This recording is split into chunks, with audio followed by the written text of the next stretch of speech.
Well, according to the computer, I'm live.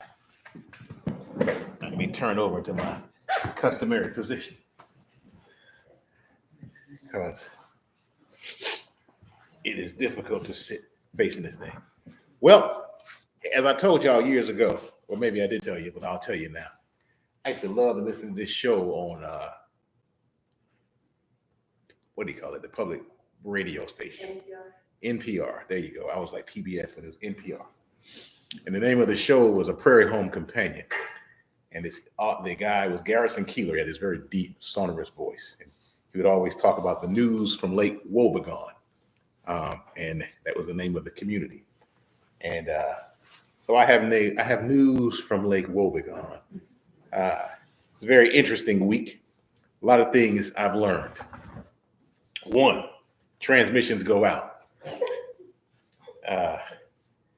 That's first, and they're expensive to get replaced. Two, car accidents happen.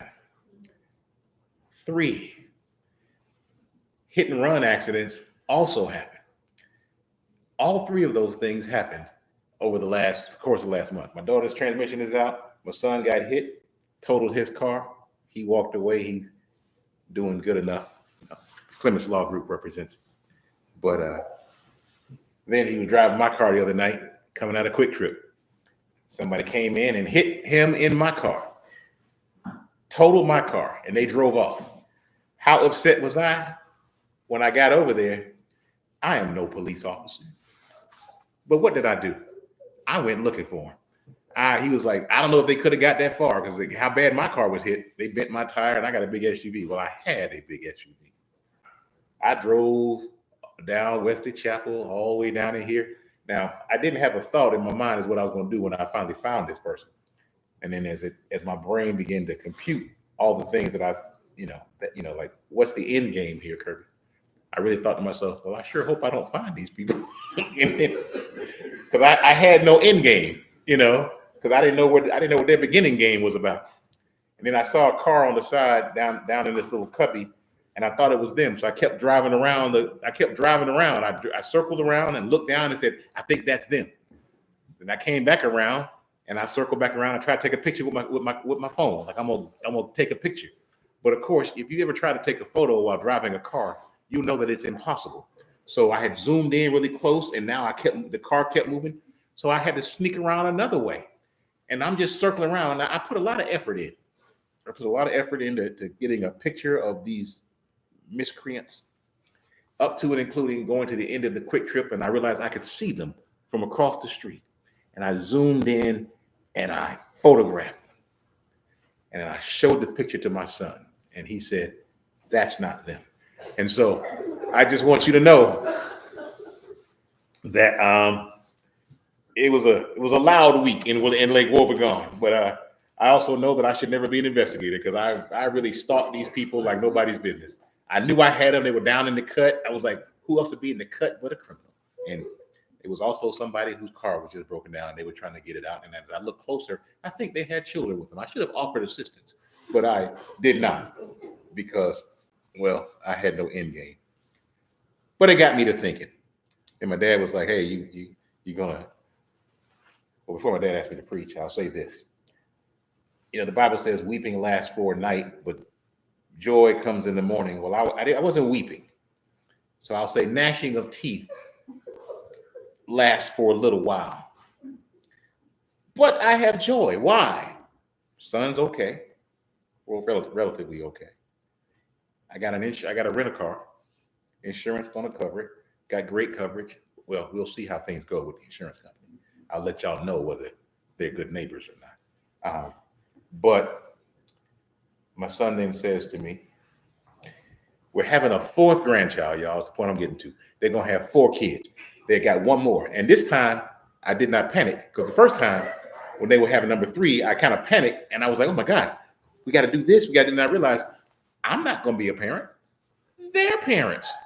Then it was great. I was like, I enjoy this whole thing now. So now that they're having a 4th, we don't know what they're going to name him. I suggested they name the child Mark because all my grandkids have K at the beginning of their name. And I said, name him Mark because the K comes at the end, signifying he's the last child. Uh, and also because part of his name, Mark, would be like his mother, Marquita. So those are my thoughts. And that came to me while I was preparing this sermon. So that's from the Lord. I just want y'all to know that. So that's what I'm gonna tell them when I get back home tonight. The word of the Lord to you was name this child Mark. But anyhow, then I realized it was Father's Day this weekend. Now you would think I would know that. I have a father and I've been a father, but I can never keep when Father's Day comes, nor Mother's Day. I'm very bad with that. I have to be reminded. People are like, what do they get all these flowers for? Oh, Mother's Day. So I've never missed one, but I've always been chasing down to catch up to it. But I got to thinking I should have a Father's Day message or the day before Father's Day message. So I have one for you. And here it is. And the title is, What Kind of Parent Are You? But there's a twist. Let's talk about it. Well, first of all, Lord, thank you for this day. Give us words to say, Lord, let them be edifying. In Jesus' name, Lord, amen. I say that prayer beforehand so that if you all have questions at the end of this, I'll not answer them. Is the first point. And the second point is take it up with the Lord, because this is his. Or my dad, because he's here and he's still asking me to speak. I'm just throwing that out there. Just saying. Now, I was curious. In the Bible, you hear about all these people, these women praying to have children. You remember that she prayed to have children? And I was curious, any men ever pray to have a child? Because, they would always, I noticed a couple of things that had going on through my head. Number one, they would always say she didn't conceive, his wife was barren. Now, we happen to know through modern science that sometimes it's the man that's shooting blanks, just throwing that out there. But it always made it seem like it was the wife's fault, the woman's fault, when they couldn't have children. And that his wife was barren. And I'd be like, man, what are the odds that you would pick a barren woman? All these years I was thinking, man, all these men marrying these women, that I realized, no, these women could have been perfectly fine. It was just the man. But that's just, the theology there. But this message, although it's pre-Father's Day, applies to everybody, men and women, because I don't assume because there are no offspring that it's the woman's fault. Samson's parents. Samson's father, very similar story to the Abraham story, if you think about it. They didn't have any kids. I mean, Abraham and they were just chilling, and they came and said, y'all about that, you're going to have kids, you're going to be the father of many nations. But with Samson's parents, they were old, and they still wanted kids. That alone told me something. They were old, and they still prayed for children. The first thing I thought about is, and as I look at it, and this is the kind of parent you want to be an expectant one. Because, and I'm going to merge a lot of this, so I had it written down in a logical fashion. Now it's going to kind of disperse out, but I'll cover all my points. You have to have anticipation for parenthood. You can't not want that offspring, that baby. And that offspring isn't necessarily a child. You understand? I mean, your parent, you can be a parent to ministry, you can be a parent to people, you can be a parent to your profession, so many other things that you are nurturing along from a smaller position to a much larger position. But it only works if you're expecting. Because if you don't want to have kids, then you're not going to be a good parent. So I knew that Manoah wanted children.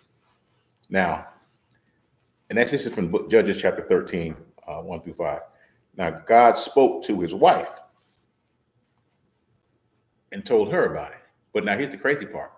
Manoah afterwards prayed for wisdom on how to raise that child. So, Lord, like, tell us. Like, first of all, he did say, Lord, like, we old. Like, once their prayers got answered, Lord, we're old. I'm like, why are you going to ask God for something? And then when you get it, you're like, what? You do know the limitations that I have, Lord. For instance, I'm praying for that which I don't think can happen. And I think in our lives, a lot of times we do that. We say these prayers, somebody's sick. Well, I'll say a prayer, but I don't really have any faith toward it happening. We say these things. But Manoah and his wife were past that time of having children, and yet they prayed for one. What I get from that is the concept that you got to still want stuff in life. Don't think you're too old, too far past something. You missed your moment or the like. You have to have that same level of expectation that you will receive it long past the time that conventional thought tells you that you will receive it. Does that make any sense to you? I mean, you just got to think about that. Like, it's too late. I missed my moment. I only have this number of years left to live, this number of productive years. I don't care. Have the expectation that you're going to receive that, and then have enough sense to pray to the Lord to tell you, all right, Lord, now if I do get this, or when I get this, or you're going to give it to me, how do I manage it now?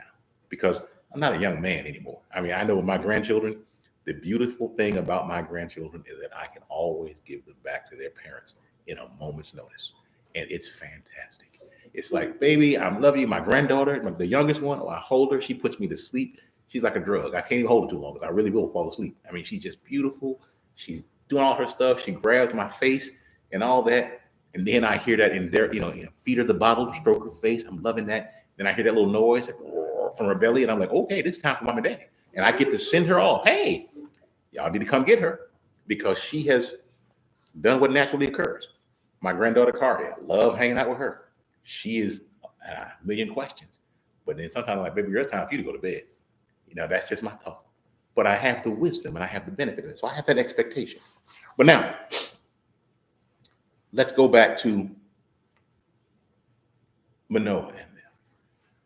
After they prayed, the angel of the Lord came to them and told them that they were going to get what they were supposed to get. And they wanted to offer a sacrifice to the angel.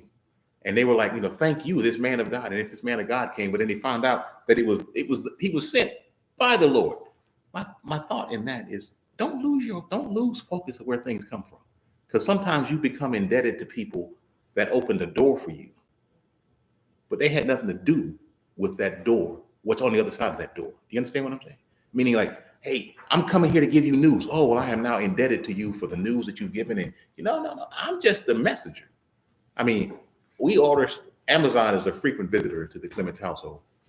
And as much as I appreciate the Amazon delivery driver for dropping that product off, they had nothing to do. You understand? They didn't produce it. They didn't make it. There was a problem with it. I'm not calling them up. I recognize that. And I say that because a lot of times some people can indebt you to them by saying, remember, I was with you here. I did this. I said this thing. And it's like, you said it, but you didn't bring it to pass. You were simply the messenger. And it's important to keep those things in perspective because you will lose focus on who was the source of that. I mean, the truth, just because you deliver the message, that's between you and the message sender. That's not between us. I don't owe you any debt of gratitude. I'm appreciative that you're obedient. But don't let that do you because you'll spend your time trying to please that person. You'll spend your time thinking you owe that person a debt. And I don't know, and I'm gonna talk about it in a little bit, but that person, their involvement in the vision and the scope of the life of whatever you're being brought into was just to tell you about it, to tell you it was coming. That's it. They're not doing anything else. They're not going to they can give you encouragement, but they can't help you because they were just the message giver. Now, what did I learn from that? When I was looking at this, first thing is this. Number one, when you pray, learn to pray beyond the thing that you want or beyond your expectations of what you want. Sometimes, Lord, if I just get this, that'll be enough. No, pray beyond your expectations of what you think you can get. Lord, within the scope of my limitations and my frailties and all this, already I can't give you what you want because what you need, what you're praying for is beyond what you have the ability to do. You understand what I'm saying? These, Manoah, they're old. Abraham, his wife, y'all are old. How an old person having a child? They talk about that. You've heard the phrase "the gift of a white elephant." But the reason they say that a white elephant wasn't a great gift is because a white elephant was basically an albino elephant. And so, how are you gonna keep that animal from getting sunburned? The level of involvement that it takes to maintain that animal is so significant. It'll bankrupt you, or at least back in that day. So the concept being, I'm gonna give you a white elephant. Great, I have this great thing, but that great taking care of that thing is going to consume you. I am saying you're not going to be consumed or overrun by the things that you pray for when God gives them to you. And it's not that he never gives us more than we can handle. I always hear that all the time. I always think, well, first of all, that sounds like he's giving me problems. And that's the first thing. If it's never more than I can handle, well, it sounds like something I got to handle. Like I got to struggle with the thing he's going to give me. He's not giving you a struggle. So that's the concept. Pray beyond yourself, beyond your ability, beyond the limitations of your mind, and know that when it comes, the person who may have given you the word that is going to come, it's not the person to whom you're indebted. But also, It's not that God gave you all that you can handle. Now you got to basically hang on. No, no, no. He's going to equip you. Pray for the knowledge. Lord, I need the knowledge of what to do with this. You giving me this, and I just need to know how to drive it. I got this little Jeep they gave me as my rental car. I hate it. I'm too big for it, and I don't know what the levers are. I went to order some food the other day, and I didn't know how to let the window down. So I had to pull past the door and open the car door, and I just felt, and there's nothing more humiliating than having to open your door at a drive-through. At least for me, that's how I feel. I'm like, electric windows. I can't even roll it down. I'm like, God, I'm here, and I'm having to apologize to the people at the restaurant. I'm so sorry for opening my door. And she didn't care, but I did. And then I finally figured out how to let the window down, and I was so happy that I shut my door. I said, "See, I got my window down." And she looked at me like I was a fool because she's, congratulations. I don't know what to tell you, but anyway, I should have asked the guy before I left how to handle that car. Other point I want to make about this is speak life to your children. And when I say speak life to your children, to your offspring, that is your ministry, your work, your business. Don't talk about the burden that comes with it. Man, it's so hard to do this. I'm struggling to keep up. No. Speak life. Because if you start telling somebody how much of a burden they are in a human context, just talking to somebody, you're a burden. I got to take care of you. It's like, well, it sounds like you don't really want me. And that creates a tension that is unnecessary. So to the people that you're in, and you may be called to parent people. You may be called as an adult.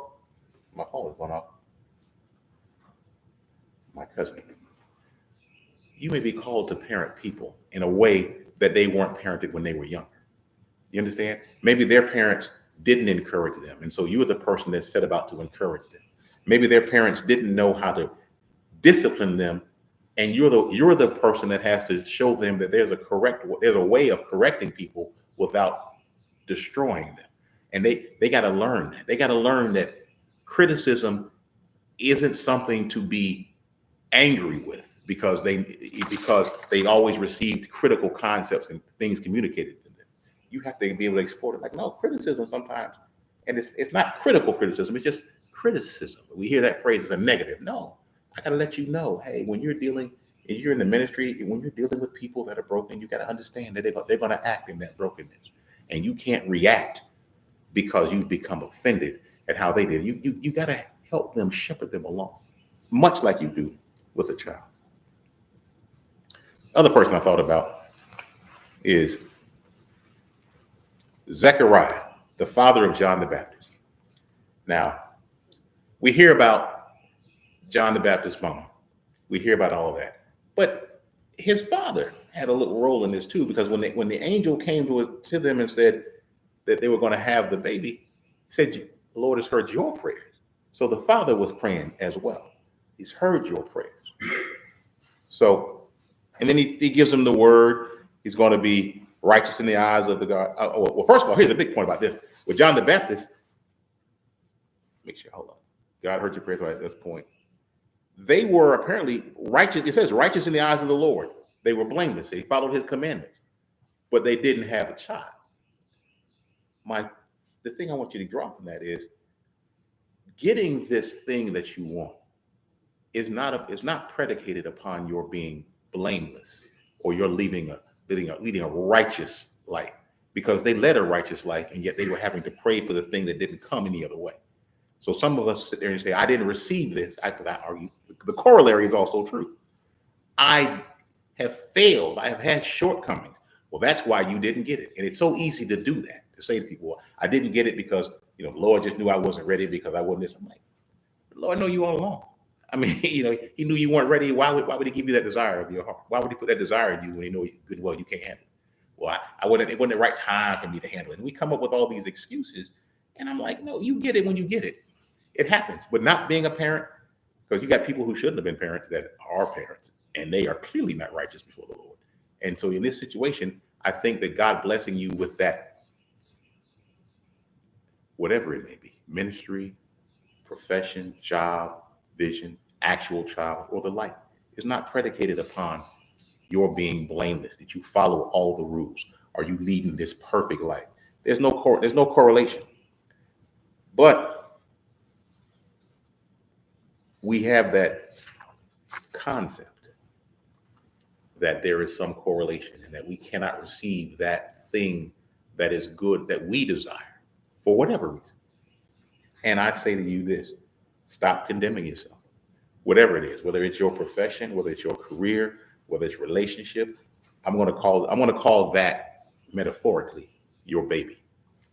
Just because you don't have, if you get your baby or somebody gets their baby, it's not an indication that they were more righteous than you. And if you don't get your baby, it is not an indication that you are somehow less deserving of it. The thing that you have to focus on is you have to go to the source. And in this instance, the examples I've given you, they have prayed to the Lord for certain things. So that is your source. Now, I'll tell you this. Once you get entrusted with these things, you got to think things through. And you got to think how you want to be. For example, I talk about how to parent people. You got some people that only know conditional love. I went to school with people. Once I got older, we got all much more mature, and you start talking to people you went to high school with or people you went to college with, and you start finding out about their lives growing up, and you find out because you thought their lives were so perfect. You know what I mean? You're like, oh man, they had a great life. Then they like, oh, I only did this because I only played football because my dad made me play football. I didn't want to play it. I met a woman who only became a lawyer because her father, she was a phenomenal writer, but her father wanted her to become a lawyer. And so she became a lawyer, and you could just see the look in her eyes. Like, my vision was to be a writer, but I became a lawyer. And because to please someone, you may be called upon to just be an example to someone of unconditional love. That is, hey, whoever you are, wherever you are in life, or whatever you got going on, I'm still your friend. I'm still the person that you can relate to, you can come to. That doesn't mean I may not support everything you do. And I may tell you that I don't support. It's not going to be conditional. Just because you're doing things I don't support don't mean we can't still commune together, because I have something to impart to you. I am a parent, if you will, to you in that capacity. Then you have the concept of discipline.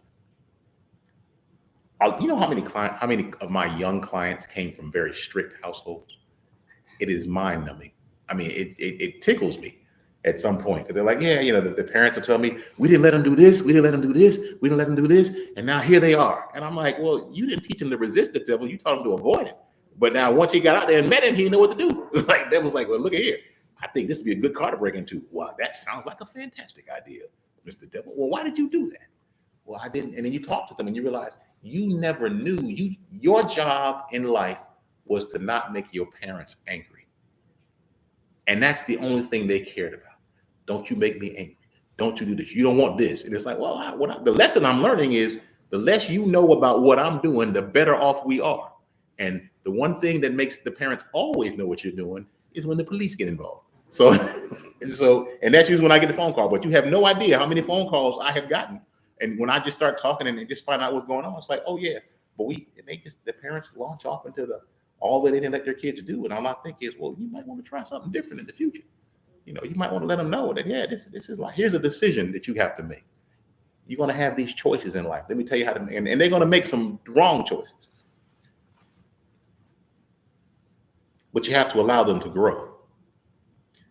And when I think about that, allowing them to grow, I go back to John the Baptist's parents. Because as a parent, as someone, we may want to so superimpose and manage that vision that we were given to tell someone. We want to really hold on to it, and we feel like we have this job to shepherd it and grow it.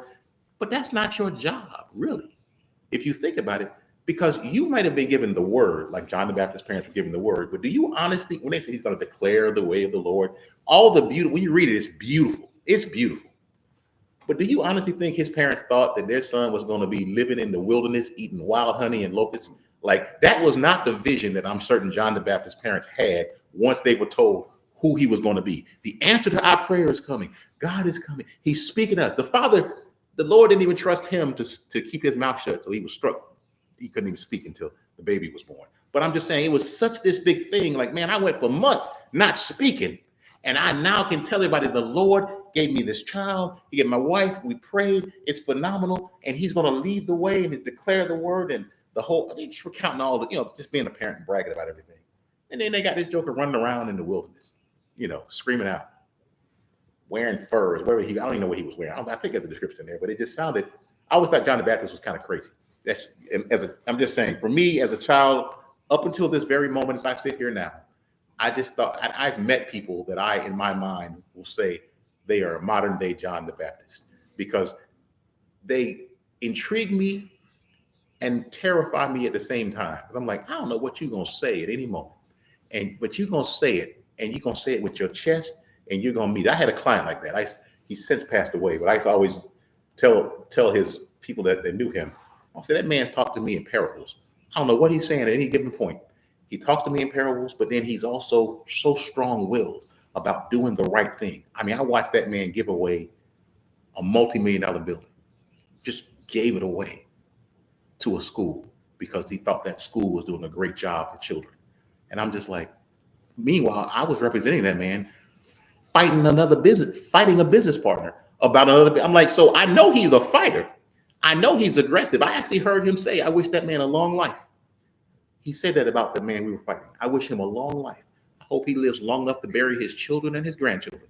And I said, my God, I've never heard such a horrible thing said, but it was such a beautiful way to say it. You know what I'm thinking about? I'm like, that's a beautiful way to say that about that man. But I knew this guy was a John the Baptist because he believed. Like I've talked to preachers, I've seen it all. But when I sat there with a man who lived with the people, he lived in the cut. I couldn't even mail him. I tried mailing him, and the envelope, I know the building. I know the apartment. I've physically been there repeatedly, but the post office didn't go there. Can you imagine that? The United States Post Office didn't go to this man's house. They sent me the letter back, no such address. I'm like, there is such an address because Kirby's been there. And I mailed it again. And it got to the point where I could only reach him. If it wasn't by phone, I would have to drive to his house to go reach his apartment. And he lived in the cut out there near Fulton County Jail. And I used to be like, man, you are in the cut, and the amount of money you got, you don't need to live here. But he was, in my opinion, sort of a modern day John the Baptist, because he was like, but I have to declare the good news, and we have a church out here, and he was committed to it. And then I thought to myself, if I were his parents, how would I? His parents have since passed on. But I would think, man, I thought you was going to be a successful businessman. I am a successful businessman. I own all of this. I've got all of this money. But you don't live like a successful businessman. No, but I live like a successful man doing the mission that God has given me over the baby that God has given me, which is, for him, that baby was the community. And he literally did so much for that community. When I hopped in his car and rode with him, and everywhere we drove by, people would yell out his name and say, hey, Mr. And they would yell out his name. I'm like, even the little kids. And I was like, man, you really are doing it. I mean, I'm up here thinking I'm Mr. Fancy Lawyer, but you out here in the streets really doing it. Now, I would imagine his father would have been like, boy, you need to live over in the community that we live in. You need to live like we put money in. You need to live like the money you got. But he didn't, because he believed in the people. And I feel that's kind of how John the Baptist's father and mother probably felt. But the point being is, just because someone helps you, I don't know, conceptualize the vision or come to the vision, or you yourself give someone the vision or were involved in that process, you don't understand the true scope of how that's going to play out. You understand what I'm saying? I mean, you can't, because you got your own life. So if I'm going to sit here and tell you, well, this is everything that it means, you don't know because you ain't been there. And it's not a negative. It's just simply allowing that second generation to grow into the fullness of all that they need to do. When you were given a part of the vision, you might have even been given the blueprint of the vision, but that doesn't mean you were actually able to see the finality of that vision. So be prepared to let it grow. Educate them and treat them with honesty, but also have some caution over yourself. Know this: just because their lives don't go the way that you planned for them to go is not synonymous with failure or being a bad parent, whatever that may be, whether it's your ministry, whether it's your occupation. It didn't go the way I envisioned it, because I envisioned you're going to speak to many nations. And you thinking I'm going to be I guess nowadays you think you're going to be a social media influencer or whatever you're going to be. Everybody's going to hear me. Oh, no, you're going to speak to many nations, not the way that you think. Maybe you speak to people who speak to nations, but those people can go and do what you can't go and do. But people go, well, it just never really worked out for me. No, don't ever say that about yourself. Don't ever say that about the scope of your influence, that it just never worked out for me, or it didn't come to pass the way that I thought it was going to come to pass. Because my position on that is, as I see in the Bible,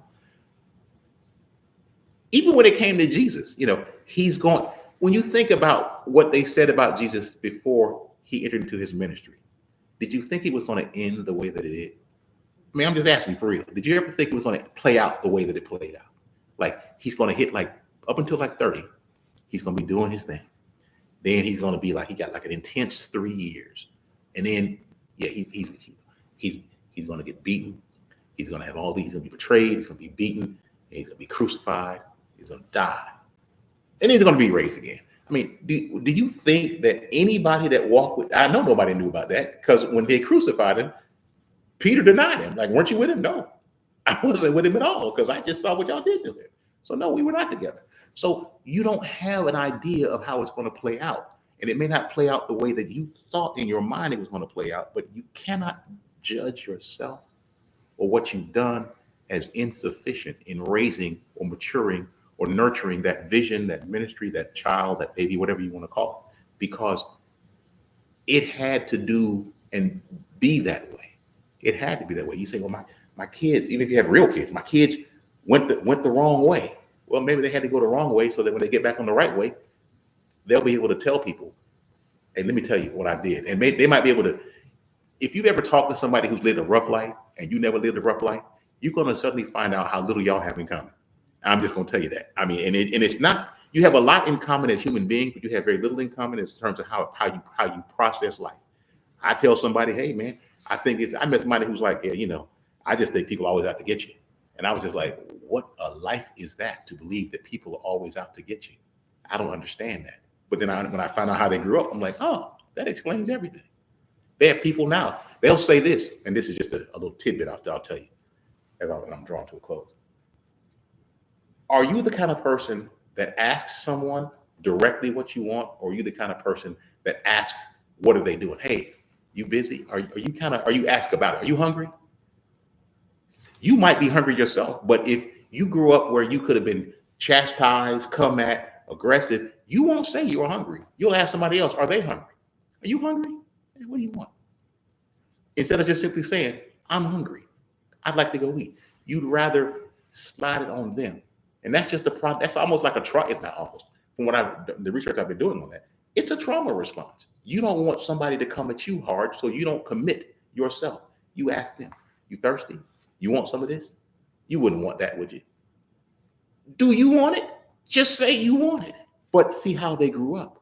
But if when I meet someone like that, it perplexes me. I'm like, I don't understand. I have I had a cousin and an uncle who used to call me, and he'd always say, "Are you busy?" And do you know, as a result of being asked that question, to this day, I'll never tell you if I'm busy or not. Because I'm like, you trying to figure out how much of my time you can take. So he's not asking me if I'm busy because he's like, hey man, anything I can do to help. He's saying, are you busy? No, good. I need you to do X, Y, and Z. So to this day, if you ask me, am I busy? I'm already thinking, you want me to do something. And so I'm not going to tell you what I got going on. I refuse, because I know you want my time. That's my trauma response to those particular individuals doing that. But what I'm saying is, I think we owe it to people as part of that parenting, or that being good stewards, friends. I mean, it's really beyond parenting. It's just being a good fellow human being, to be able to just say to them, hey man, you notice you do this? You never say what you want. You always ask me if I want something. Why is that? I'm not even here to help you solve the problem. I'm just here to point out what I noticed was a thing. Because people are very committed to their things, by the way. Don't ever underestimate someone's desire to hold on to something that doesn't serve them well in life.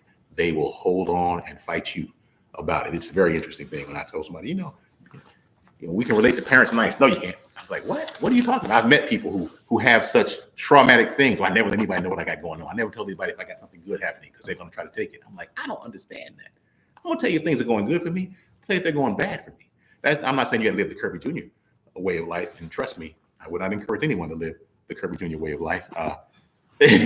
Just because you might have 3 cars and be down to 1 car in your household with a new grandbaby coming on the way. So I'm just saying, I'm not necessarily encouraging it. It's a great walk, but it's a perilous one. But the point I'm making is, in this Father's Day, at the heels of Mother's Day, on the heels of this, is that when I found these stories, when I found these accounts of fathers or men praying for children, or praying with their wives for children, because I always thought, man, why is it always the women praying for kids? And then I think that it applies across the board in this regards. Know this: go for what you want, ask for it, ask for more than you think you deserve. Because you ever notice that in prayer too? People always say, don't be so greedy. Like, I don't know. It's like, well, you got to be humble. And I always think, what does that humbleness mean? Lord, if I could just have a car, anything would be good enough. No. My granddaughter asked for whatever she wants. Whatever she wants. I encourage it.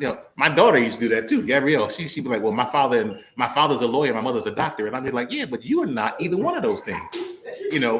But I want I want the best. My mother would ask for her. My mother would pick out her Christmas gifts for me. And I don't mean like, oh, get me a necklace or get me a bracelet. I'm talking about, there's a ruby necklace over at this store that I want for my birthday. And I'm like, well, she's already made that clear. Now, I was torn with disappointing her or getting that ruby necklace or that ruby bracelet or whatever. But my point is, people, perhaps for how they grew up, were taught not to ask for that. Our Father in heaven blesses us abundantly. Don't ask for little, ask for much.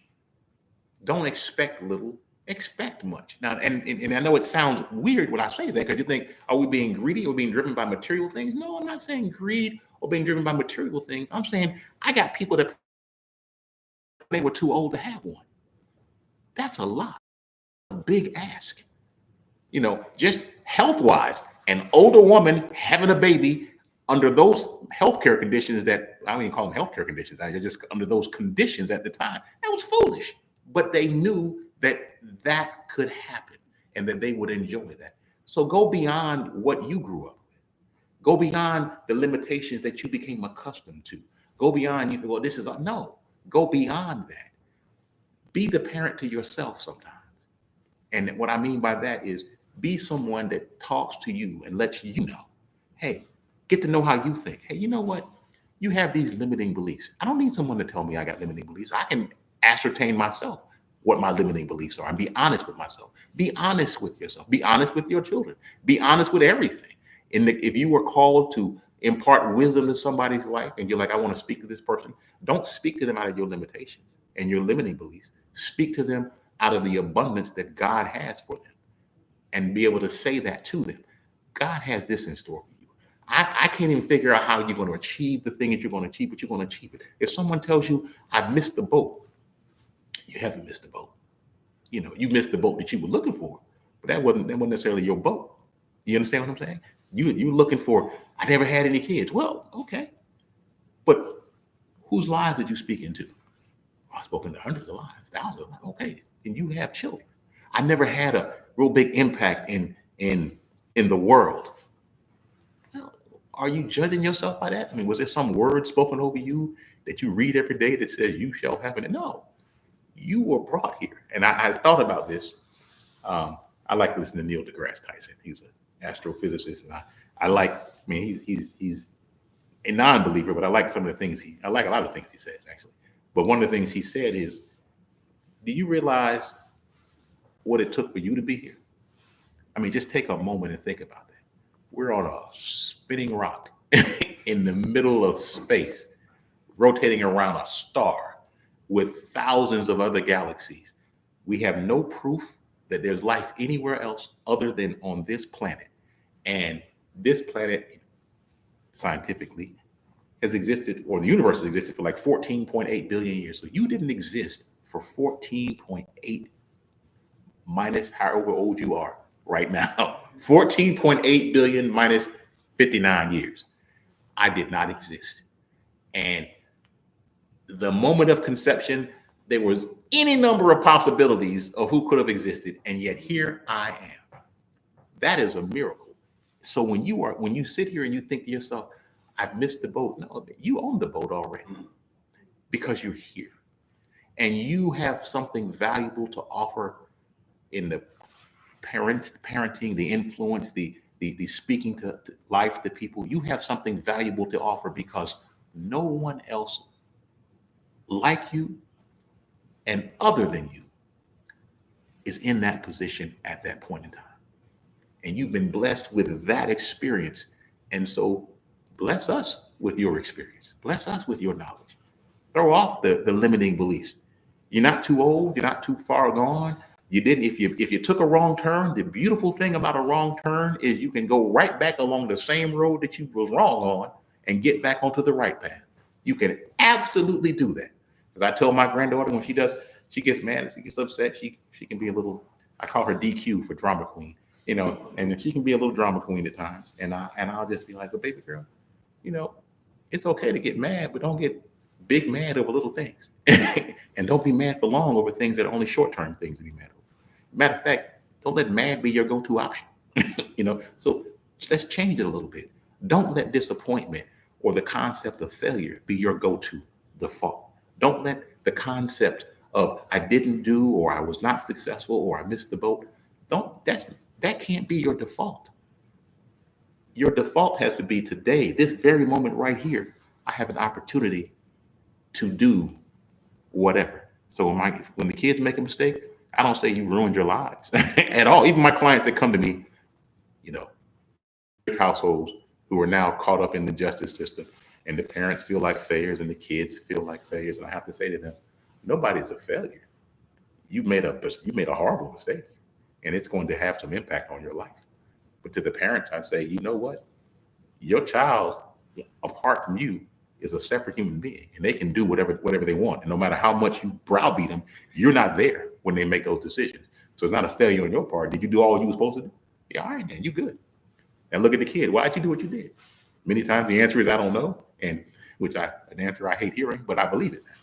I'm like, yeah, you just weren't developed. Maybe you weren't equipped, or maybe you were equipped with the information, but you yourself weren't equipped with knowing how to implement it. But we didn't know. We didn't know until you got tested. But now here we are. But nobody's a failure. Nobody's cast out. Everything can change in a moment's notice. So be prepared to parent yourself. Be prepared to be your own mom and daddy. Be prepared. Oh, the other point I want to make. There's some stuff about growing up that you're going to have to reject. And you're going to have to reject it hard. And that's this. The role of a parent, a mother or a father, is to speak life to their offspring. When I discipline you, it is for life. I'm not disciplining you and trying to beat you down to make you cower down so that no, that's not life. That's just you just venting. A role of a parent is to speak life. So if in your growing up, people in that parenting role did or said things that weren't life affirming to you, you get to reject that. And I have a lot of people who hang on to stuff. They have low self-esteem or low feelings about themselves or bad feelings, whatever. And my mama said this, my daddy said that. And I'm like, well, then they were acting improperly as a parent. You hold them in high esteem because of the role, the position that they held. But that day they were saying wrong stuff to you. So be prepared if in your own day-to-day interactions, in your own life, when you're like, I can't do the better because all these limiting beliefs that are in my head that were put there by those that I trusted and believed were going to always tell me the right thing. And my mama said, my daddy, my grandmama, whatever. I don't care who said it. If it wasn't life affirming, reject it. You have 100% authority yourself. And I don't just say reject it like, oh, I don't believe that, but you really do. No, I mean reject it like take a moment to sit down with yourself and have a conversation with yourself where you can just say, no. You know what? Here's for all the reasons you've validated that, you have to invalidate it that much more. because you need to know I'll never think this way again, because the words said to me were words that you shouldn't have said to me, words that you were not allowed to say to me. And so you weren't acting in your proper capacity as that parent. And so I am rejecting those things, and really reject it. And don't allow yourself, it's easy to say don't. It's going to be a struggle. It takes a while to shake things off. I fully understand that. I mean, come on, we all just have just how life, when you grow up. I mean, I don't know. I know when I was a kid in Duxbury, Massachusetts, I took diving lessons, and I dove off of the diving board, and I did a belly buster, and I slapped that water. I swore I bounced on the water, and then I kind of came up and sunk down. I haven't died off the diving board since then. If you just say go dive, I mean, I take it back. I did dive off a diving board once, and I was so freaked out. I went off the high dive for the first time 3 years ago over at Lithonia Park. I was like, I'm in my 50s, and I have not jumped off of the high dive because of that traumatic experience. Now, I didn't dive off the high dive. I'm no fool. I mean, I just walked off the high dive and just went feet first. But I had to let myself know that that limiting belief that I had from the trauma when I was a child could not persist into my adult life. Now, granted, I was in my 50s, but that's what I just tell you at the beginning. It ain't too late. So if your limiting belief has been holding you this long, you 50s, 40s, 60s or above, that's okay. It's time to take it on. Absolutely take it on, because you are going to be parenting yourself now. And that's all I have to say. I'm finished. I'm looking forward to, I'll be gone for the week. So if you have any follow-up questions, I have nothing to say to you. I'll be in Connecticut. On trial in Connecticut. But send your emails to what's the email address here? No. I'll defer to my parent, but also don't forget about John the Baptist parents, because like I say, they thought I read the word that was given to John the Baptist parents, and it was a beautiful word. I'm like, man, I didn't walk around with my chest all puffed up. The Lord would have to struck me deaf too. I mean, not deaf, mute. So I couldn't say nothing. Let me tell you what I'm going to be getting, bro. My wife's going to have my baby, and my baby's going to hear. No, they had to strike him until he couldn't say anything. And then he grows up to be a wild man who still fulfilled every word that was spoken over him. He just didn't fulfill it in the way that you would have thought he did it. And I'm done. Miss Meadows, give us a song. Oh, I'm going to sign off. And hey, thank y'all for watching. I'll see y'all later. Same bat time, same bat channel.